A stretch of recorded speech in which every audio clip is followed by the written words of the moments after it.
कि पिछले 10 साल से मैं लेक्चर दे रहा हूँ और डेली मेरे वहाँ क्लिनिक पे साहिवाल में 2 लेक्चर होते हैं, एक सुबह 10 बजे, एक 12 बजे ना। तो पीएचडी डॉक्टर्स तो काफ़ी हैं पाकिस्तान में और बड़ी न्यूट्रिशन बड़ी ग्रूमिंग में है, लेकिन मेरी ज़रा स्पेशलिटी एक है कि मैं आँख के आयरस से डायग्नोज करता हूँ कि कौन सी ग़िज़ाएँ आपके लिए ठीक है, कौन सी नहीं। ठीक है, जैसे हमारे शाहजेब खान साहब बैठे हुए हैं, मतलब इनके लैक्टेज एंजाइम नहीं है पैदाइशी, मैंने इनको डायग्नोज किया हुआ है। इनकी मिसिस के बहुत ज़्यादा, वो बोला 2 किलो दूध पी लें। तो मेरे पास जो है इंस्ट्रूमेंट है आँख से डायग्नोज करने वाला, उसका पाकिस्तान में और कोई डॉक्टर नहीं है, वो मैंने यूएसए से किया ना। तो इसलिए मेरे पास पूरे पाकिस्तान से वहाँ आते हैं। तो जब लोग मेरे पास आते हैं तो मेरी कोशिश होती है कि इनको मैं इस काबिल बना के भेज दूँ कि दोबारा लाइफ में मेरे पास ना आए, क्योंकि कोई लोग कराची से आते हैं, कोई लाहौर से, कोई मुल्तान से, तो फिर जाहिर है कि वो सारे सबके लिए मुश्किल होता है दोबारा आना। तो मेरी कोशिश होती है कि उनको पूरी बात समझा के सिखा के भेज दी जाए। तो इसी तरह मैं ये कोशिश करूँगा कि आपको जो डेली मेरा लेक्चर होता है, ठीक है, वही मैं डिलीवर कर सकूँ। और उसके बाद मेरे पास रोज़ाना का जो एक्सपीरियंस है वो ये है कि जाने वाले कहते हैं कि आज के बाद तो हमें डॉक्टर्स और टेस्टों लेबॉर्ट्रियों की ज़रूरत ही नहीं रही। तो ये बात, ये मेरा दावा किस हद तक ठीक है, ये हम 1 घंटे बाद मैं आपसे सवाल करूँगा और आप, मुझे यकीन है आप कहेंगे कि जी बिल्कुल डॉक्टर साहब, आज तो कंसेप्ट सारे क्लियर हो गए। ठीक है, चलिए देखिए, हमारा जिगर 5000 केमिकल डेली तैयार करता है। अच्छा, जो भी ये लेक्चर दे रहा हूँ यूट्यूब पे मौजूद हैं, लेकिन अभी आप लाइव सुन रहे हैं, ठीक है। अगर आप ना भी लिखना चाहें तो कोई इतना इशू नहीं है, यूट्यूब पे मौजूद है, इनका ज़ौक़ है वो लिख भी सकते हैं। तो हमारा जिगर 5000 केमिकल डेली तैयार करता है और तकरीबन 2.5 किलो का होता है, 2 से 2.5 किलो का, और सारी बॉडी के सारे ऑर्गन को जिगर चला रहा है। जब सारी बॉडी के सारे ऑर्गन को जिगर चला रहा है तो सवाल ये पैदा होता है कि फिर हमारे जिगर की ग़िज़ा क्या है। सवाल ये पैदा होता है कि हमारे जिगर की ग़िज़ा क्या है।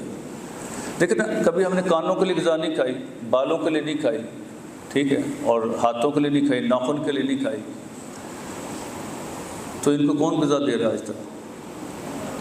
इनको ग़िज़ा दे रहा है लीवर। तो इसका मतलब क्या हुआ कि हमने लीवर की ग़िज़ा पूरी कर ली है, बाकी सारी ड्यूटी लीवर की है कि लीवर आपकी पूरी सप्लाई लाइन को बहाल रखे। तो इस हवाले से लीवर बुनियादी ऑर्गन है हमारी बॉडी का, किंग है, बादशाह है। हमने 4 पॉइंट्स पर बात करनी है। पहला, हमारे लीवर की ग़िज़ा क्या है। दूसरा, वो कितने मिकदार में चाहिए। तीसरा, ये हमने कहाँ से लेनी है। तीसरा, चौथा, इसका टाइम कौन सा बेहतर है। पाँचवा, इसकी कमी से क्या नतीजे आते हैं।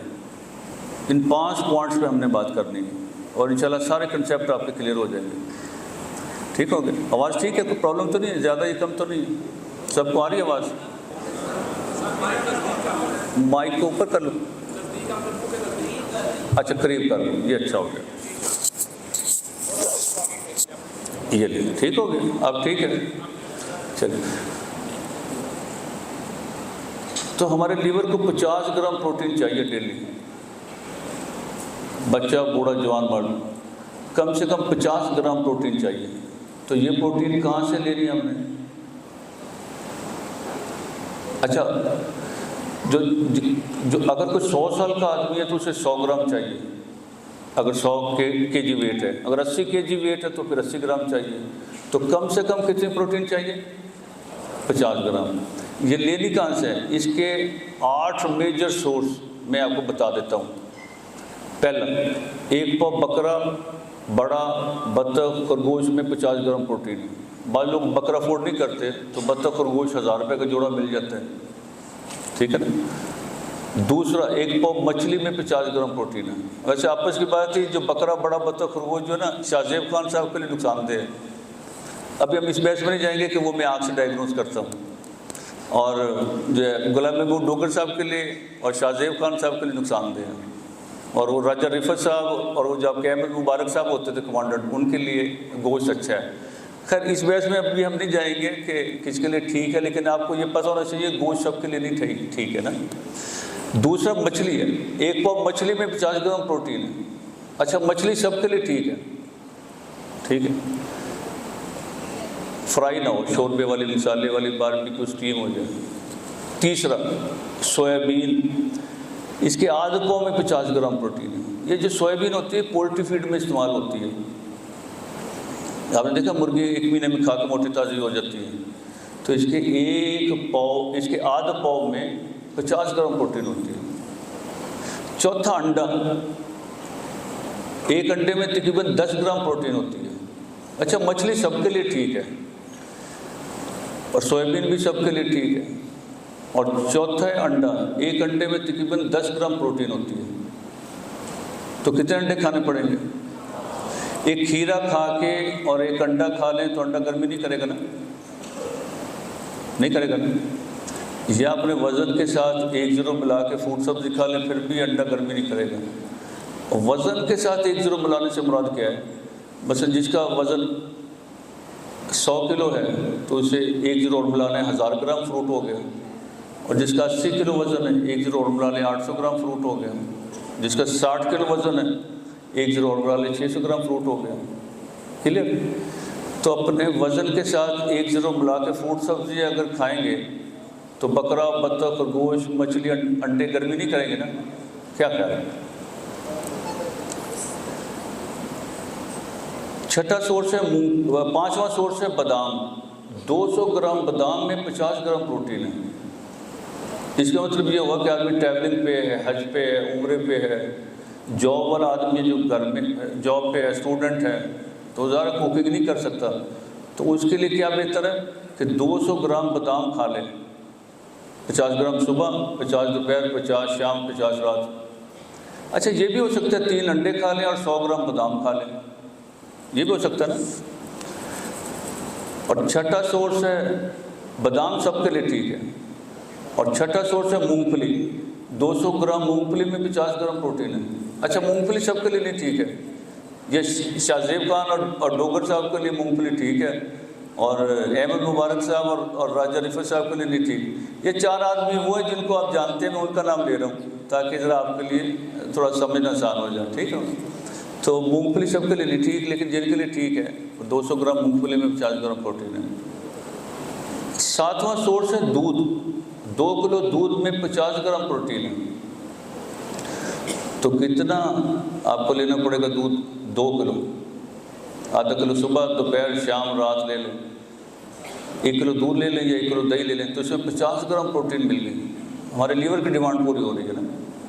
अब ये शाहजेब साहब और डोगर साहब और राजा रिफत साहब के लिए तो दूध नुकसानदेह, और शाहजेब साहब की मिसिस के लिए ठीक है, हमारी बहन है वो, उनके लिए दूध ठीक है।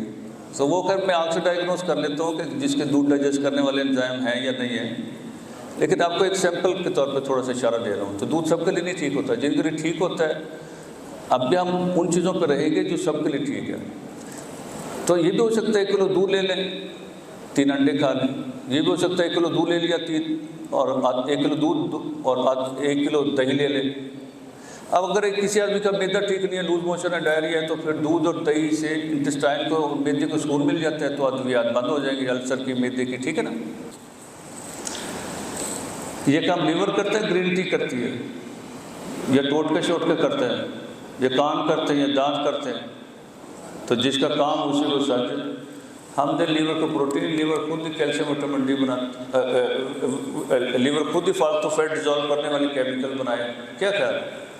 वरना बाहर से टोटके शोटके लेके काम चलाते रहे। काम ये लीवर का है। लीवर फालतू फैट बनाता है और फालतू फैट डिजॉल्व भी उसने कर दी है। क्लियर? अब आगे आ जाए।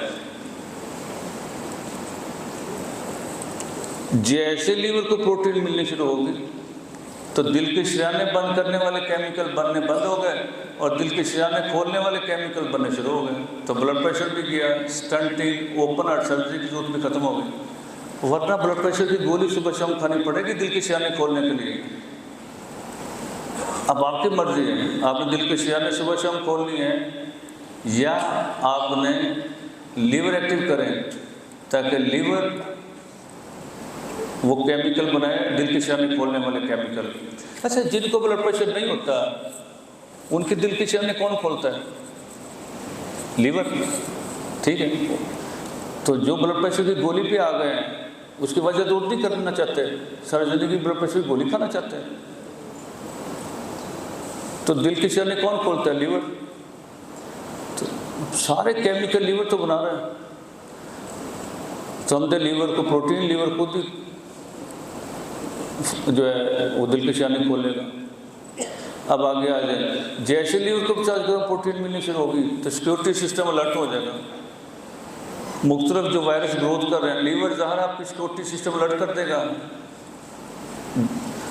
अब उसके बाद एक्स्ट्रा एनर्जी है ना, तो जैसे को वायरस आएगा, हेपेटाइटिस बी, सी, कैंसर, कोरोना, डेंगू, लीवर खुद उनको हैंडल कर लेगा। वरना बाहर से हेपेटाइटिस बी, सी के टीके लगा के इम्यूनिटी बहाल करते रहेंगे, नेगेटिव करते रहेंगे, पॉजिटिव करते रहेंगे, जो असल जिसका काम है वो कर नहीं रहे। तो हमें क्या करना चाहिए? हम लीवर को प्रोटीन दें, लीवर खुद हेपेटाइटिस बी, सी, कैंसर, कोरोना, डेंगू इन सबको हैंडल करें। समझ आ रही बात आपको? तो क्या करना चाहिए? जो आदमी अपने वजन के साथ 1-0 मिला के फ्रूट सब्जी खाएगा उसे यूरिक एसिड हो सकता है। जो आदमी अपने वजन के साथ 1-0 मिला के फ्रूट सब्जी खाएगा उसे कब्ज हो सकती है।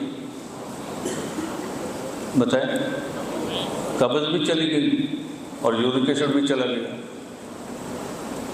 और शुगर पे भी आ जाए, शुगर किसी किसी हाथ खड़ा करे तो हाथ खड़ा करें तो जिससे शुगर है। अच्छा, कुछ लोग पर्दा ही रखना चाहते हैं कि जो शो करना है कि इंसान में शुगर है। अप्रॉक्सीमेटली आप जितने लोग बैठे हैं उनमें से 10% को तो होगी ना जी। अब शुगर का इलाज करने लगे आपको सुबह से मेडिसिन की जरूरत ना पड़े। कैसी है ये देखिए, इसका इलाज भी हम प्रोटीन से करने लगे हैं। इधर देखिए मेरी तरफ, जब हमने लीवर को प्रोटीन दी, बकरा, बत्तख, खरगोश, मछली, लीवर एक्टिव हो गया, पेशाब कम आएगा ना। 5 अंडे खा के, एक बकरा खा के पेशाब कम आएगा ना, तो शुगर भी चली गई। और जो आदमी बकरा, बत्तख, खरगोश कम खाएगा, लीवर सुस्त हो गया, पेशाब ज़्यादा आएगा, शुगर भी ऊपर चली गई। तो शुगर का इलाज क्या है? प्रोटीन एक्टिव करना। प्रोटीन एक्टिव होकर पेशाब कम आएगा, शुगर भी चली गई। और जो आदमी प्रोटीन नहीं कम लेगा, पेशाब ज़्यादा आएगा, शुगर ऊपर चलेगी। अब आप ऐसे करें, शुगर की गोली खाएं, फिर ब्लड प्रेशर की भी खाएं, दिल की भी खाएं, घुटनों की भी खाएं, जोड़ों की भी खाएं, कैल्शियम भी खाएं, विटामिन डी भी खाएं, फिर 18 गोलियों का रास्ता खोल लें। या आप ऐसे करें कि प्रोटीन एक्टिव करें तो शुगर की भी गई, ब्लड प्रेशर की भी गई, दिल की भी गई, मैदे की भी गई, घुटनों की भी गई, जोड़ों की भी गई, कैल्शियम भी गई, विटामिन डी भी गई। तो फिर मुझे कहने देना कि वो एक सजदा जिसे तू ग्रां समझता है, 1000 सजदों से आदमी को देखता है नजारा।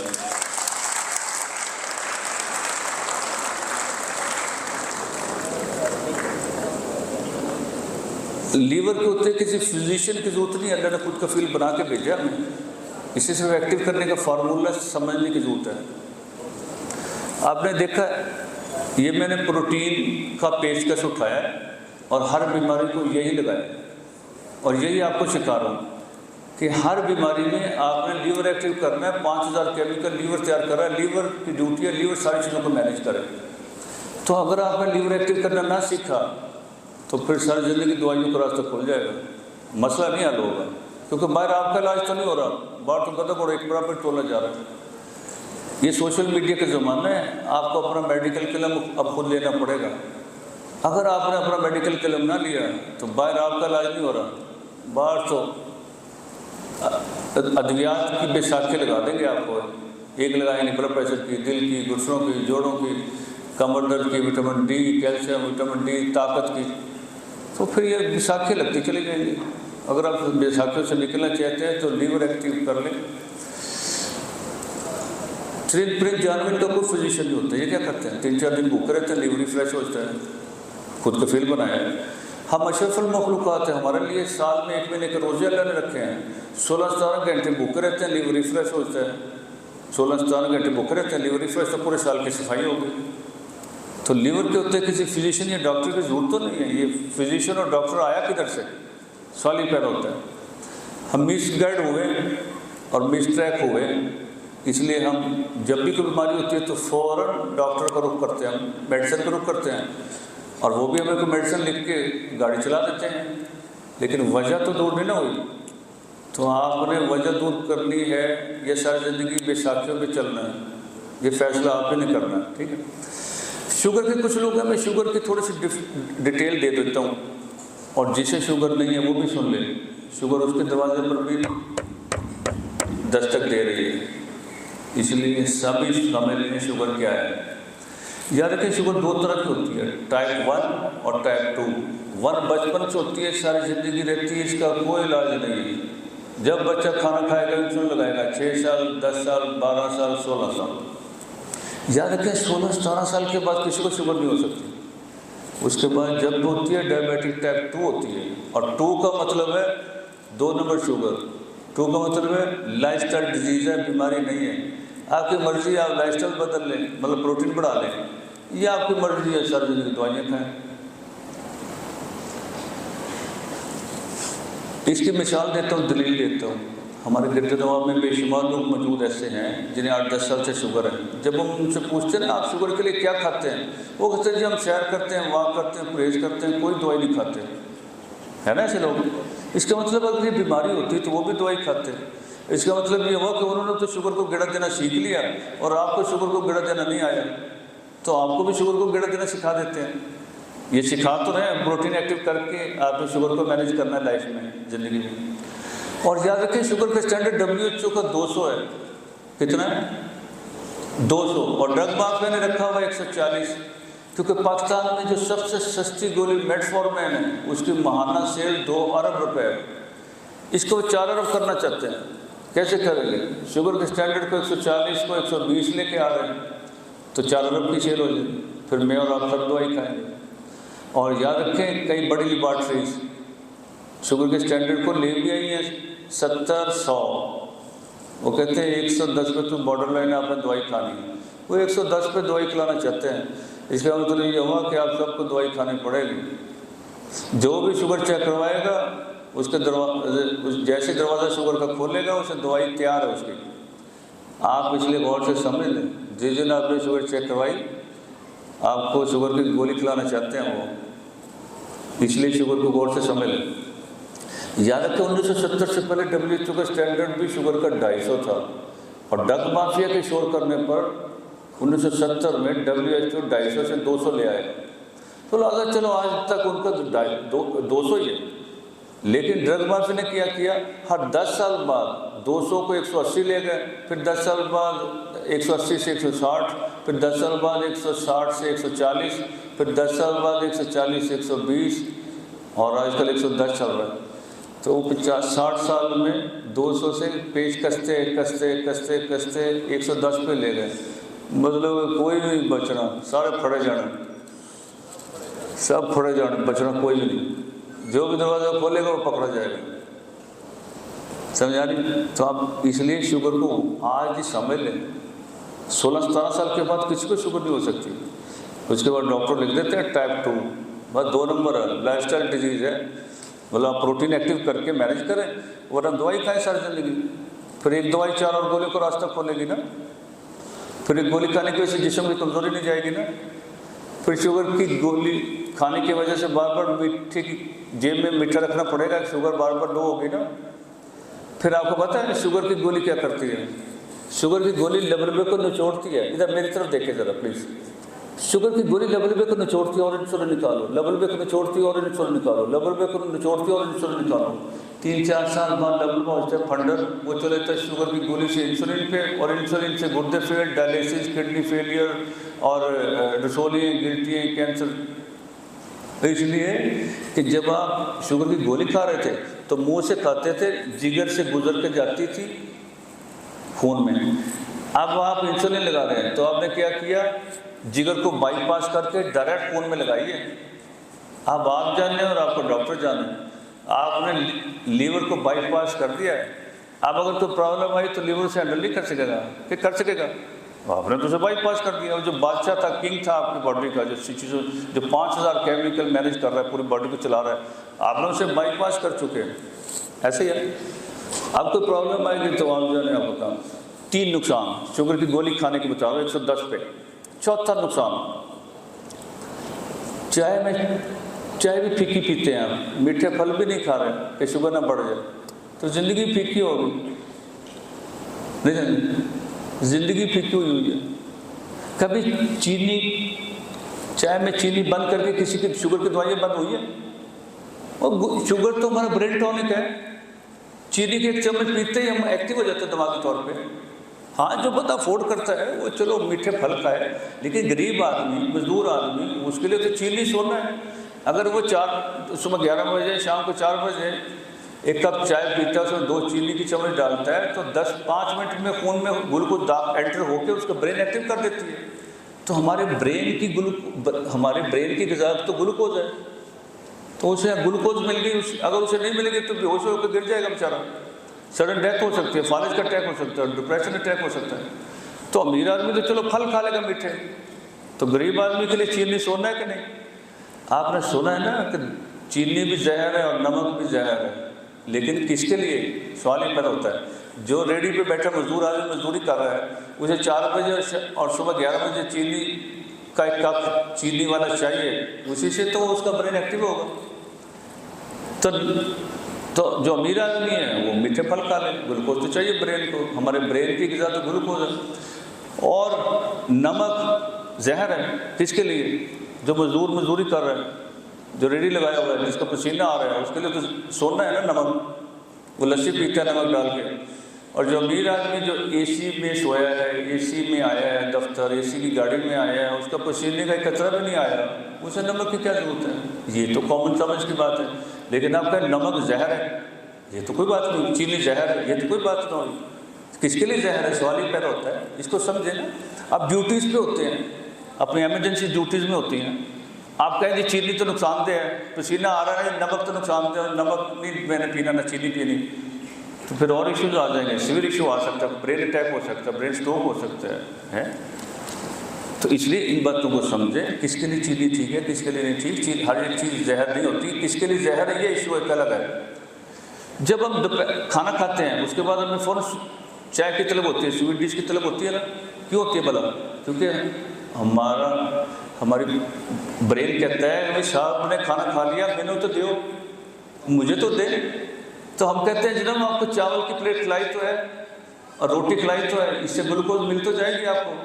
तो ब्रेन कहते हैं जनाब वो तो 3-4 घंटे बाद हजम होकर फिर आएगी, वो अर्जेंट दे हमें कुछ, ताकि 10 मिनट में ग्लूकोज खून में शामिल होकर हमें ब्रेन एक्टिव हो जाए। को और स्वीट डिश दे दें, चाय दे दें, कुछ तो देना। खाना खाने के बाद हम ढूंढते हैं ना स्वीट डिश, क्यों ढूंढते हैं? इसलिए कि हमारा ब्रेन वो कहता है अच्छा अगर मुझे आपने ना दी 4 घंटे फिर आप उदास ही रहेंगे, है ना। कहते चाय नहीं पीते, उदासी, चिड़चिड़ापन आ रहा है, गुस्सा आ रहा है, ठीक है। कमांडेंट साहब के पास गए, सुबह से चाय नहीं पी उन्होंने, हमने कहा छुट्टी चाहिए दिया, और तू गिर जाना, छुट्टी मांगता रहना, चल अब मैं बीमार हो जाना, चल। तो जो उन्होंने चाय पीती हो या ग्लूकोज वगैरह लिए, ब्रेन फ्रेश है, अब आओगे तो उसे हाँ भाई क्या बात है। तो हमारा मूड स्टेबलाइजर मूड को ठीक करने वाला है ग्लूकोज, हमारे ब्रेन को फ़ौरन ग्लूकोज मिल जाती है, ब्रेन एक्टिव हो जाते हैं और फ्रेश हो जाते हैं। ठीक हो गया, ये भी कंसेप्ट क्लियर हो गया। पानी कितना पीना चाहिए? कहते हैं कि पानी 8-10 गिलास पीने चाहिए, बिल्कुल रॉन्ग थ्योरी है। आपको बताता हूँ कितना पीना चाहिए। एक आदमी को पसीना ही नहीं आया तो वो 8-10 गिलास पानी किधर जाएगा? वो उसके गुर्दों पर प्रेशर पड़ेगा।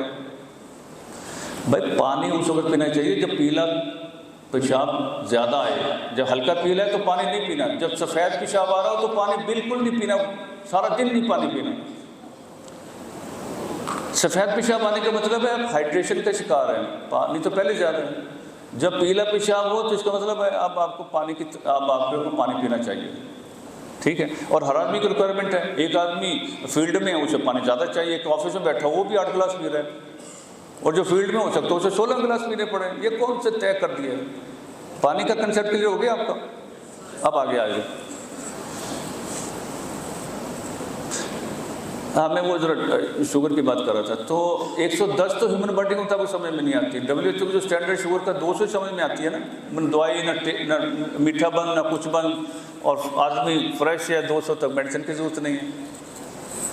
अब मेरे पास एक चार्ट है, मैं इस वक्त आपको दिखा नहीं सकता, वो चाइनीज चार्ट है चाइनीज़ कहते हैं कि अगर आपको 250 भी शुगर है तब भी आपने दवाई नहीं खानी। वो क्या कहते हैं उनके भी सुन लें। वो कहते हैं शुगर का स्टैंडर्ड तो 200 ही है, लेकिन अगर आपने पिज़्ज़ा खाया, बर्गर खाई, पेप्सी पी, पेस्ट्री खाई, मिठाई खाई, शुगर चलेगी 200 से 250, तो कहते हैं परेशान होने क्या बात है। ये जो 250 या 300 चली गई है तो 4-5 घंटे आप सो गए, मसरूफ़ हो गए, काम में लगे तो वापस आ जाएगी ना, उधर तो नहीं खड़ी रहेगी। अच्छा, उसे मर्ज़ कहेंगे जो 4-5 घंटे पहले था और 4-5 घंटे बाद मर्ज़ नहीं था, उसे मर्ज़ कहेंगे। इसलिए चाइना में डायबिटीज टाइप 2 की दवाई मौजूद ही नहीं है। उधर सैर करो, वॉक करो, चल पा जाओ, वहाँ सिर्फ डायबिटीज टाइप 1 के लिए इंसुलिन मौजूद है। टाइप 2 को बीमारी नहीं समझते, टाइप 2 के लिए कोई मेडिसिन मौजूद नहीं है। पाकिस्तान से कोई चाइना जाए तो अजीज रिश्तेदार बता देते हैं शुगर की गोली साथ लेके आना, यहाँ शुगर की गोली शोली नहीं मिलती, जैसे इंसुलिन लगाते हैं, समझ गए। इसलिए मैं आपसे पूछता हूँ, हम यहाँ सारे बैठे हुए हैं, ये हम 100 मरीज शुगर के इकट्ठे करें, कितने 100, तो उनमें से कितने लोग होंगे जिन्हें डायबिटिक टाइप 1 होगी। पाकिस्तान में 1% एवरेज है जिन्हें 6 साल, 10 साल, 12 साल, 16 साल तक है, और 99% डायबिटिक टाइप 2 है। इसका मतलब उन्हें जिन्हें ज़बरदस्ती दवाई खिलाई जा रही है, 99 लोगों को ज़बरदस्ती दवाई खिलाई जा रही है। क्लियर हुआ? आपकी फैमिली में, आपके वालिदैन में, पेरेंट्स में जिसे शुगर है, आप उसे खुद हैंडल करना सीख लेना। ये प्रोटीन से करना है, मेरे पास लाने की ज़रूरत नहीं है। मेरे पास लाएंगे तो मैं तो आँख से ये बताता हूँ कि दूध से प्रोटीन लेनी कि नहीं लेनी, मूँगफली से लेनी नहीं लेनी, ठीक है। तो बाद लोगों को शुगर के मरीज़ होने के लिए आम भी खूब खिलाते हैं, ठीक है। लेकिन आपस की बात है, ये जो है अपने मलक खान हमारे पीछे बैठे हुए, इनको शुगर भी नहीं है, ये इनको शुगर भी नहीं के लिए केला राम मना है। और बहुत सारे पेशेंट है शुगर के, उन्हें हम केले राम खिलाते हैं। शर्त यह कि हम आँख से एंजाइम देखते हैं ना। लेकिन अंगूर हो गए, ये मीठे फल, वो नहीं मना करते किसी शुगर को, वो कहते हैं ज़्यादा खाएंगे ज़्यादा ऑक्सीजन एक्टिव होगी अपने वजन के साथ जरूर मिला के। तो प्रोटीन से शुगर कंट्रोल करनी है, ना कि मीठे फल बंद करके करनी है। हमारा फोकस ये होता है। तो मैं सुने आखिरी बात, मैं ये क्या करता हूँ कि जो शुगर की दवाइयाँ खाते हैं, ये आपको भी बता रहा हूँ ताकि आपने भी ये करना है। जो शुगर की अद्वियात खाते हैं उनकी मैं सुबह से बंद कर देता होता हूँ, और जो इंसुलिन लगाते हैं उनकी 2-3 यूनिट सुबह, 2-3 यूनिट शाम बंद करता जाता हूँ। और कहता हूँ महीने पर शुगर चेक करनी है, 1 महीने आपने शुगर नहीं चेक करनी, 1 महीने क्या करना है, सिर्फ फिटनेस नोट करनी है कि मेरी तबीयत ठीक है। 1 महीने क्या करना है, सिर्फ फिटनेस नोट करनी है। 1 महीने शुगर नहीं चेक करनी है, 1 महीने फिटनेस नोट करनी है। मैं कहता हूँ 1 महीने से पहले शुगर नहीं चेक करनी है। अगर 15 दिन बाद महसूस हो पेशाब ज़्यादा आ रहा है, जिसमें दर्द हो रही है, तो शुगर चेक करनी चाहिए कि प्रोटीन। आखिरी बात कि आप डॉक्टर बने तो एक आखिरी मेरी गुजारिश सुन ले, आखिरी गुजारिश सुन ले, आखिरी गुजारिश सुन ले, ये गुजारिश सुन ले आखिरी, कि आज आप डॉक्टर बन गए, तो डॉक्टर बनने की शुक्राने के तौर पे 2 नफल तो बनते हैं ना। सारी लाइफ टाइम कौन 2 नफल शुक्राने के इसके लिए पड़ेगा? मेरे आने पैसे पूरे हो जाने लाइफ टाइम, अगर किसी दिन रह जाए तो अगले दिन पूरे कर लें। अच्छा, जो मगरिब के बाद 2 नफल पढ़ते हैं वो नहीं इसमें शुमार है। ये शुक्राने के लहदा है कि अल्लाह ने हमें डॉक्टर बनाया, ये शुक्राने के लहदा है। और इसका टाइम कौन सा बेहतर है? मगरिब की नमाज के बाद तहज्जुद का टाइम बेहतर है। और सेकंड इसका बेहतरीन टाइम कौन सा है? आप सल्लल्लाहु अलैहि वसल्लम मफ़हूम है, मगरिब की नमाज के बाद जो 6 रकात पढ़ ले तो उसे 6 रकात पढ़ ले तो फ़र्ज़ पढ़ते हैं, उसके बाद 2 सुन्नत भी पढ़ ही लेते हैं, अक्सर 2 नफल भी पढ़ ही लेते हैं।